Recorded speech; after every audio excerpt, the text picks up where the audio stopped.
بسم اللہ الرحمن الرحیم۔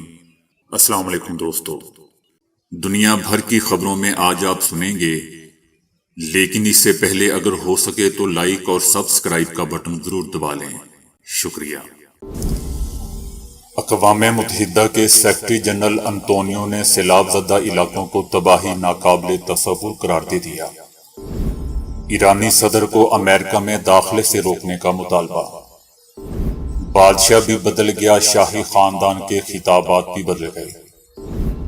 ہنگامہ آرائی کرنے والے افغان تماشائیوں پر بھاری جرمانہ عائد۔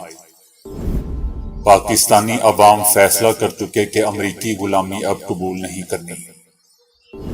دنیا کی سب سے خمدار عمارت چائنا کا ایک اور عجوبہ۔ شیمپو میں موجود کیمیکلز بالوں کو نقصان پہنچا رہے ہیں۔ استاد کی عظمت کو ترازو میں نہ تولو، ایک افسوسناک خبر۔ تو آئیے چلتے ہیں اب خبروں کی تفصیل کی جانب۔ اقوام متحدہ کے سیکرٹری جنرل انطونیو نے سندھ اور بلوچستان کے سیلاب سے متاثرہ علاقوں کا دورہ کیا ہے۔ انہوں نے سیلاب متاثرین سے ملاقات کی اور نقصانات اور امدادی کارروائیوں کا جائزہ لیا۔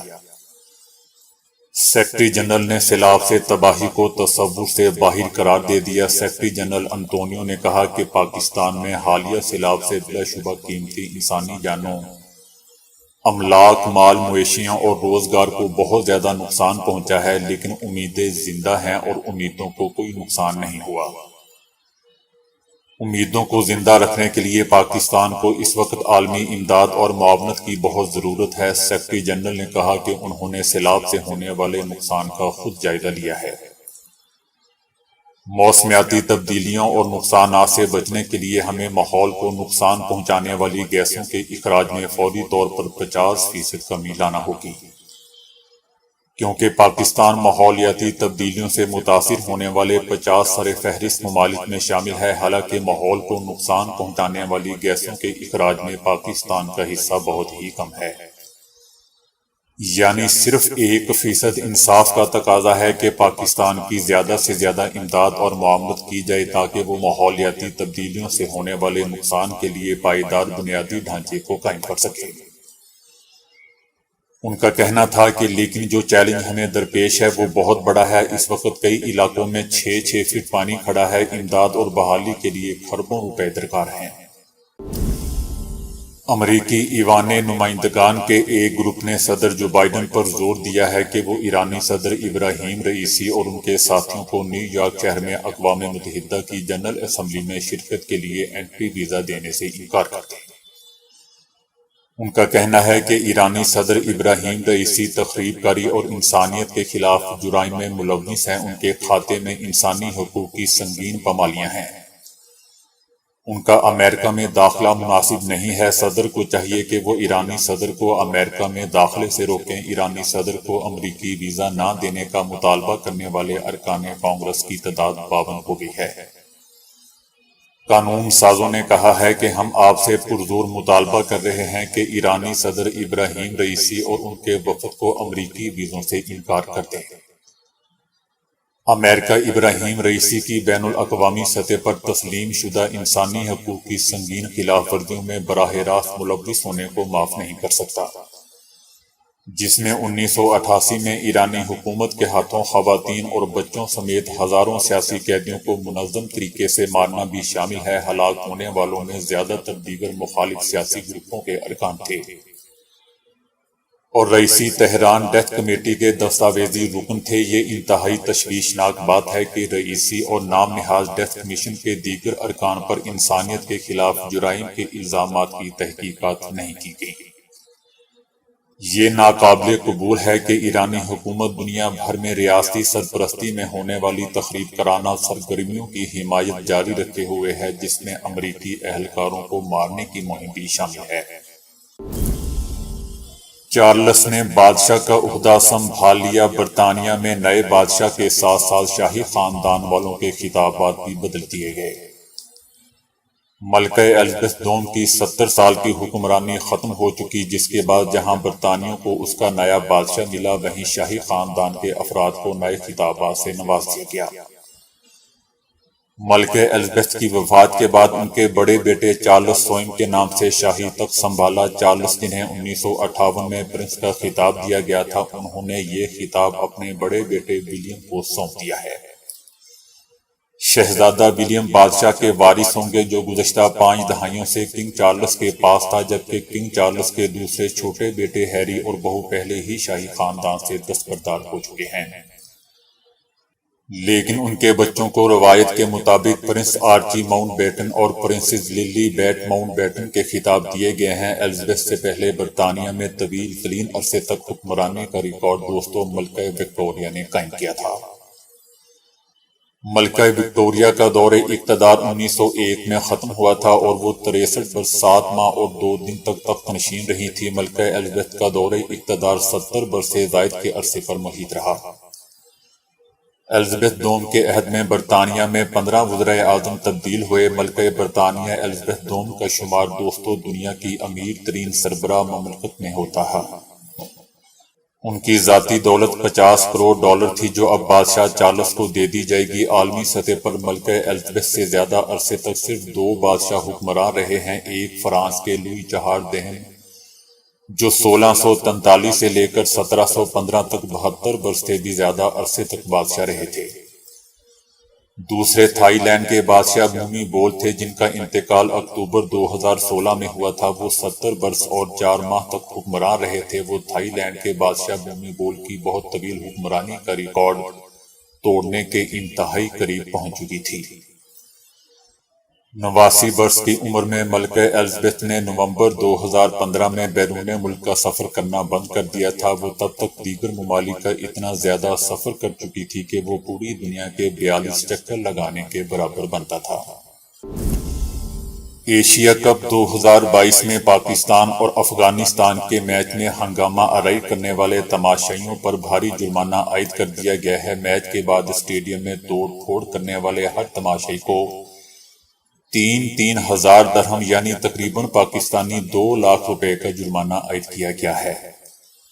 دبئی پولیس کی جانب سے بلوائیوں کو وارننگ جاری کرتے ہوئے کہا گیا ہے کہ آئندہ ایسا کیا گیا تو جیل اور ڈیپورٹ کیا جا سکتا ہے۔ یاد رہے دوستو کہ دبئی کی پولیس حکام نے شارجہ اسٹیڈیم میں ہنگامہ آرائی کرنے والے 97 افغانیوں کو گرفتار کیا تھا، جبکہ متحدہ عرب امارات کے مختلف حصوں سے بھی پاکستانی شائقین سے ہاتھا پائی کرنے پر 117 افغانیوں اور مجموعی طور پر 391 افراد کو گرفتار کیا گیا تھا۔ ہنگامہ آرائی کرنے والے تماشائیوں کی ویڈیو بھی وائرل ہوئی تھی۔ پاکستان کے سیاسی میدان میں اس وقت بہت زیادہ گرمی ہے۔ سیاسی درجہ حرارت بہت زیادہ بڑھ چکا ہے، جس کے باعث تمام سٹیک ہولڈرز کافی پریشان دکھائی دے رہے ہیں۔ دوسری جانب اپوزیشن جماعتوں نے اقتدار کا ڈھول اپنے گلے میں ڈال تو لیا ہے، لیکن اب ان سے یہ ڈھول بجایا نہیں جا رہا۔ مہنگائی حد سے زیادہ بڑھ چکی ہے، جس کے باعث موجودہ حکمران پریشان ہیں۔ عوام اب ان سے سوالات کرتے دکھائی دیتے ہیں کہ آپ اپوزیشن میں تھے تو بڑی بڑی باتیں کرتے تھے، اب اقتدار میں پہنچے ہیں تو مسائل حل کریں۔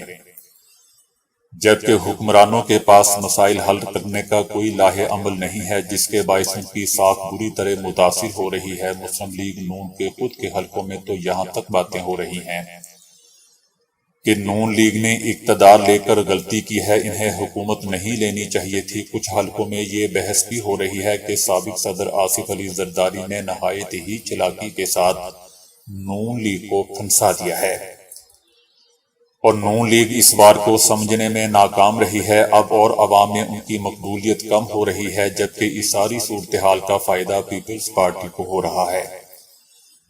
پیپلز پارٹی کا کہنا ہے کہ آصف علی زرداری کو سمجھنے کے لیے پی ایچ ڈی کی ضرورت ہے، انہوں نے بہت اچھا کھیل کھیلا ہے۔ اسٹیبلشمنٹ بھی الیکشن کے حوالے سے دوستو فیصلہ کر چکی ہے۔ واقفان حال کا کہنا ہے کہ نگراں سیٹ اپ کے لیے ناموں کو حتمی شکل دی جا رہی ہے اور جلد ہی نگران کابینہ کا اعلان کر کے الیکشن کی تیاریاں شروع کر دی جائیں گی۔ اس حوالے سے الیکشن کمیشن نے بھی آمادگی کا اظہار کر دیا ہے۔ الیکشن کے لیے نگراں سیٹ اپ کی منظوری امریکہ سے لی جائے گی۔ گرین سگنل ملنے پر نگراں سیٹ اپ کا اعلان کر کے الیکشن کی تیاریاں شروع کر دی جائیں گی۔ عمران خان کی آخری کال سے پہلے ہی امید کی جا رہی ہے کہ الیکشن کا اعلان کر دیا جائے گا۔ پاکستانی سیاست کی گندگی کی وجہ سے بدنام ہونے والی عدلیہ بھی اپنے دامن سے داغ دھونے کے لیے ذمہ دارانہ کردار ادا کر رہی ہے۔ فوج نے موجودہ سیاسی صورتحال میں اعلان کر رکھا ہے کہ وہ نیوٹرل رہے گی۔ عمران خان نے بھی اسی امید کا اظہار کیا ہے کہ فوج نیوٹرل ہے تو نیوٹرل ہی رہے۔ وزیر اعظم شہباز شریف کہتے ہیں کہ عمران خان ملک میں خانہ جنگی کی صورتحال پیدا کرنا چاہتے ہیں، جبکہ وزیر داخلہ رانا ثناء اللہ اس حوالے سے خالی خلی بڑکوں کا بھی تجربہ رکھتے ہیں۔ تحریک انصاف کی حالیہ تحریک سے البتہ ادارے فعال ہو چکے ہیں اور اب ذمہ دارانہ کام کر رہے ہیں، اور سمجھ آ چکی ہے کہ میڈیا کے اس دور میں اب غیر قانونی اقدامات ڈھکے چھپے نہیں رہ سکتے۔ یہی وجہ ہے کہ انصاف کی فراہمی میں تیزی اور اسٹیبلشمنٹ کو نیوٹرل ہونا یقیناً پاکستان عوام کی فتح ہے۔ پاکستانی عوام بہرحال فیصلہ کر چکے ہیں کہ امریکی غلامی اب قبول نہیں کرنی۔ عوام جان چکے ہیں کہ غلاموں کی کوئی زندگی نہیں ہوتی، اور اب پاکستانی قوم آزادی سے جینا چاہتی ہے۔ خمدار عمارتیں بنانا کوئی آسان کام نہیں ہے، لیکن اب چائنا میں حال ہی میں ایک عمارت کا افتتاح ہوا ہے جسے دنیا کی سب سے خمدار بلڈنگ کا اعزاز دیا گیا ہے، جسے ڈانس آف لائٹ ٹاور کا نام دیا گیا ہے۔ اس کی کل لمبائی 180 میٹر اور اسے دلچسپ روشنیوں سے متاثر ہو کر بنایا گیا ہے، اور عمارت کو کئی بلندیوں سے بل دیے گئے ہیں، اور ساتھ ہی شیشے کے پورے سٹرکچر کو بھی موڑا گیا ہے۔ جب رات کی روشنی عمارت پر پڑتی ہے تو روشنی ناچتی ہوئی دکھائی دیتی ہے، جو عمارت کا دوسرا دلچسپ پہلو بھی ہے۔ پھر ہر منزل کو 8.8 درجے پر گھمایا گیا ہے۔ عمارت سازی میں جدید تعمیراتی ٹیکنالوجی، انجینئرنگ اور کمپیوٹر ماڈلنگ کو بھی استعمال کیا گیا ہے۔ ماہرین کا کہنا ہے کہ پروٹین اور آئرن سے بھرپور غذا کے استعمال کے ساتھ بالوں کے لیے ممکنہ نقصانات رکھنے والے کیمیکلز کے حامل شیمپوؤں سے بچ کر آپ بالوں کے گرنے سے چھٹکارا پانے میں مدد حاصل کر سکتے ہیں۔ امریکی شہر کولمبس میں قائم اوہایو اسٹیٹ یونیورسٹی کی ایک ماہر امراض جلد ڈاکٹر سوزین نے اس بات پر زور دیا ہے کہ لوگوں کو جتنی جلدی ہو سکے اپنے زیادہ تر غذا انڈے، بیف، چنے، لوکی کے بیج اور سیاہ لوبیا پر مشتمل کر لینی چاہیے۔ انہوں نے کہا کہ اضافی پروٹین بالوں کے غدود کو بڑھنے میں مدد دیں گے، جبکہ اضافی آئرن کی مدد سے ریڈ بلڈ سیل زیادہ مقدار میں آکسیجن خلیوں تک لے جا سکیں گے۔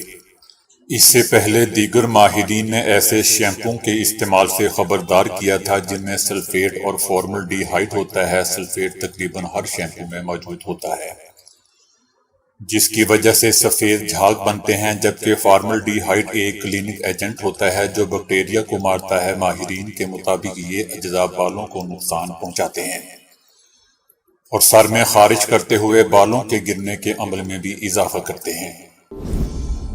استاد کی عظمت کو ترازو میں نہ تولو، مگر یہاں تو صرف نمبر کم ملنے پر ہی استاد کو درخت سے باندھ کر شدید تشدد کا نشانہ بنا دیا جاتا ہے۔ امتحان میں کم نمبر ملنے پر بھارتی ریاست جھارکھنڈ میں طلبہ نے استاد اور کلرک کو درخت سے باندھ کر تشدد کا نشانہ بنا ڈالا۔ پریکٹیکل میں کم مارکس ملنے پر 9ویں جماعت کے طلبہ نے دل برداشتہ ہو کر استاد اور اسکول کے کلرک کو درخت سے باندھ کر تشدد کا نشانہ بنایا۔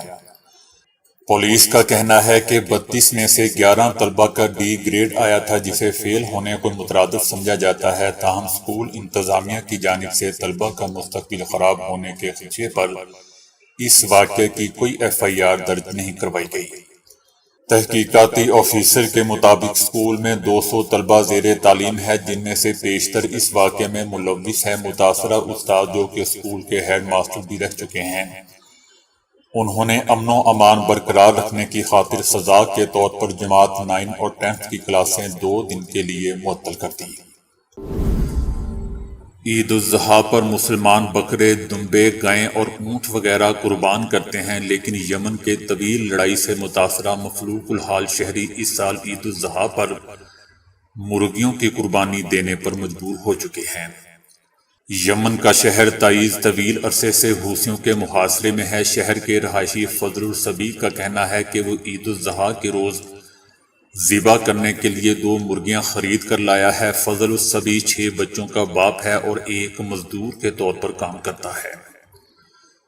اس کی روزانہ کی آمدنی محض $2 تقریباً 300 روپے پاکستانی ہے۔ فضل کا کہنا ہے کہ اس سال بڑے جانور کی قربانی ہماری استطاعت سے باہر ہو چکی ہے۔ یمن میں شہریوں کی اکثریت کا یہی عالم ہے۔ اقوام متحدہ کی طرف سے یمن کی صورتحال کو دنیا کا بدترین انسانی بحران قرار دیا جا چکا ہے، جہاں لوگ فاقوں مر رہے ہیں۔ تئیس 2014 سے شروع ہونے والی جنگ میں سب سے زیادہ متاثر ہونے والے علاقوں میں سے ایک ہے اور تبھی سے محاصرے میں ہے۔ آپ گوشت کو 2 ماہ سے کئی ماہ تک محفوظ بنا سکتے ہیں۔ در حقیقت گوشت کو ہفتوں، مہینوں بلکہ 1 سال تک محفوظ کیا جا سکتا ہے، اور اس کے لیے فریزر ہی سب سے واضح طریقہ کار ہے۔ دنیا کے مختلف ممالک میں عید الاضحیٰ جوش و خروش سے منائی گئی۔ قربانی کی استطاعت رکھنے والے لوگوں نے نماز عید کے بعد جانور قربان کیے، اور شرعی حکم کے مطابق اسے غربا، مساکین اور دیگر مصارف میں تقسیم بھی کیا گیا۔ تاہم سب کچھ ہونے کے باوجود گھروں میں گوشت کی بڑی تعداد اکٹھی ہو جاتی ہے۔ گوشت کو محفوظ بنانے کے لیے مختلف ٹوٹکے استعمال کیے جاتے ہیں، جبکہ جدید دور میں اسے محفوظ بنانے کے لیے فریج کو نہایت ہی اہمیت حاصل ہے۔ اگر آپ قربانی کے گوشت کو زیادہ عرصے تک محفوظ بنانا اور استعمال کرنا چاہتے ہیں تو قربانی کا گوشت فریز کرنے سے پہلے اسے دھونے سے گریز کریں، کیونکہ گوشت پر پانی لگنے کے بعد اسے رکھا جائے تو اس میں بیکٹیریا پیدا ہو جاتا ہے جو گوشت کو خراب کر دیتا ہے۔ فریزر میں رکھنے سے پہلے گوشت کے پیکج بنانے ضروری ہیں، یعنی سب سے پہلے تو ضروری ہے کہ گوشت ہوا سے بچے۔ اگر ایسا ممکن نہ ہو تو ایئر ٹائٹ برتنوں کو بھی استعمال کیا جا سکتا ہے۔ جتنا ہو سکے ہڈیوں کو نکال دیں، کیونکہ فریزر میں ہڈیاں زیادہ جگہ گھیرتی ہیں، جس سے فریزر کو کام بھی زیادہ کرنا پڑتا ہے۔ گوشت کے سلائس کے درمیان فریزر پیپر کو رکھیں تاکہ وہ علیحدہ رہے، جس سے انہیں پکانے کے لیے استعمال کرنے میں آسانی ہو۔ کچے گوشت کو 4 سے 12 ماہ تک منجمد کر کے رکھا جا سکتا ہے۔ کچا قیمہ 3 ماہ تک ہی فریزر میں ٹھیک رہ سکتا ہے۔ پکے ہوئے گوشت کو 2 سے 3 ماہ کے لیے محفوظ کیا جا سکتا ہے۔ اگر تو آپ فریج یا فریزر سے محروم ہے تو واٹر کولر کو بھی استعمال کیا جا سکتا ہے، جس کے لیے بجلی کی بھی ضرورت نہیں ہوتی، یا بجلی کے بریک ڈاؤن کی صورت میں عارضی طور پر اس کو استعمال کیا جا سکتا ہے۔ اس مقصد کے لیے کولر کو برف سے بھرنا ہوگا تاکہ وہ ٹھنڈا ہو سکے۔ پہلے کچھ برف کولر کی تہہ میں رکھیں، پھر گوشت اس میں رکھ دیں۔ اس کے بعد گوشت کو مزید برف سے کور کر دیں۔ اس بات کو یقینی بنائیں کہ گوشت کے ارد گرد برف موجود رہے۔ جب برف پگھلے تو مزید برف کو اس میں ڈال دیں۔ منجمد گوشت کو دوبارہ قابل استعمال بنانے کے لیے ایئر ٹائٹ پیکج کو ٹھنڈے پانی میں ڈبو دیں، اور ہر آدھے گھنٹے بعد اس وقت تک پانی بدلتے رہیں جب تک برف پگھل نہ جائے۔ پکانے سے پہلے دیکھیں کہ گوشت فریز کرنے سے اس کی رنگت ختم تو نہیں ہو گئی۔ اگر ایسا ہو تو اوپری حصے کو کھانے سے پہلے کاٹ لیں، اور ہاں اگر اس میں بو ہو تو اسے کھانے سے گریز کریں۔ گوشت کو محفوظ کرنے کا قدیم ترین طریقوں میں سے ایک یہ ہے کہ ایئر ٹائٹ برتن یا بیگ میں گوشت کو نمک سے مکمل طور پر کور کر کے کسی ٹھنڈی جگہ پر 1 ماہ تک رکھا جا سکتا ہے۔ پکانے سے پہلے اضافی نمک کو دھو لیں۔ بھارت میں نہایت ہی حیران کن واقعہ پیش آیا ہے۔ شادی کے منڈپ میں دلہا اپنی ہونے والی بیوی کو دیکھنے کے بعد فرار ہو گیا۔ سوشل میڈیا پر ایک ویڈیو تیزی سے شیئر کی جا رہی ہے جس میں دلہا اور دلہن اپنے نئے سفر کے آغاز کے لیے رشتہ ازواج میں منسلک ہونے جا رہے تھے، لیکن رسم کی ادائیگی کے لیے دلہا جب اپنی نشست سے کھڑا ہوا تو ساتھ دلہن بھی اٹھنے لگی، لیکن وہ اپنا توازن برقرار نہ رکھ سکی اور لڑکھڑا کر گر پڑی۔ لڑکی کے نیچے گرنے سے اس کے چہرے سے گھونگھٹ بھی ہٹ گیا۔ دلہے نے جب لڑکی کو دیکھا تو فوری طور پر گلے سے پھولوں کو اتار کر پھینکتے ہوئے موقع سے ہی فرار ہو گیا۔ میڈیا پر چلنے والی اطلاعات کے مطابق دلہے اور دلہن نے شادی سے پہلے ایک دوسرے کو دیکھا نہیں تھا اور نہ ہی کوئی ملاقات ہوئی تھی۔ دوستو، پروین سعید ایک ایسی مہربان خاتون ہے جو اس مہنگائی کے دور میں بھی صرف 3 روپے میں غریبوں کو کھانا فراہم کر رہی ہے تاکہ وہ بھوکے نہ سوئیں۔ اس مہربان خاتون نے غریبوں کی مدد کا فیصلہ اس وقت کیا جب ان کے پڑوس میں رہنے والی ایک ماں نے اپنے 2 بچوں کو اس وجہ سے جان سے مار دیا تھا کہ وہ انہیں کھانا کھلانے کے قابل نہیں تھی۔ اب یہ خاتون روزانہ 1000 افراد کو کھانا کھلاتی ہیں اور یہ عمل گزشتہ 20 سالوں سے جاری ہے۔ یہ خاتون کوئی امیر خاتون نہیں ہے اور نہ ہی اس کا پڑوس میں مرنے والی اس عورت اور اس کے بچوں سے کوئی رشتہ تھا سوائے انسانیت کے، لیکن اس واقعے سے غمزدہ ہو کر اس نے فیصلہ کیا کہ وہ ان لوگوں کو کھانا کھلانا چاہیں گی جو غریب ہیں۔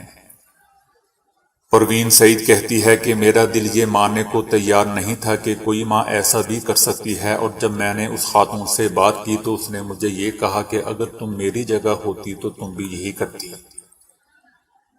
یہ سن کر میں نے فیصلہ کیا کہ مجھے کچھ کرنا چاہیے۔ اس وقت پروین نے اپنے گھر میں ہی کھانا گھر کا آغاز کیا اور آج وہ 2 دہائیاں گزرنے کے بعد روزانہ کی بنیاد پر 1000 افراد کو کھانا کھلا رہی ہیں۔ اس خاتون کا کہنا تھا کہ مجھے اس وقت پہلی بار احساس ہوا کہ ہمارے شہر میں لوگ غربت کی وجہ سے 2 وقت کا کھانا کھانے سے بھی قاصر ہیں۔ یہاں کھانا مفت میں فراہم نہیں کیا جاتا بلکہ کھانے کے عوض 3 روپے وصول کیے جاتے ہیں، جو کہ پہلے 2 روپے تھے۔ اس معمولی رقم کی وصولی کا مقصد ایسے لوگوں کی حوصلہ شکنی کرنا ہے جو صرف مفت کے کھانے پر انحصار کرتے ہیں، اور دوسرا یہ کہ کھانے کا یہ نظام بھی چلتا رہے۔ یہ خاتون اپنے اس نیک کام کی تکمیل کے لیے باقاعدہ کوئی عطیات وصول نہیں کرتی اور نہ ہی کوئی ایڈورٹائزمنٹ کرتی ہے۔ کھانا کھلانے کے علاوہ پروین سعید میت کے کفن اور سکول کی کتابوں اور یونیفارم وغیرہ کے لیے بھی تعاون فراہم کرتی ہے۔ اس کے علاوہ بچیوں کی شادی کے سلسلے میں غریب والدین کو بھی مدد فراہم کرتی ہے۔ تو دوستو، ابھی کے لیے اتنا ہی۔ ویڈیو کو لائک اور شیئر کرنے کا بہت بہت شکریہ۔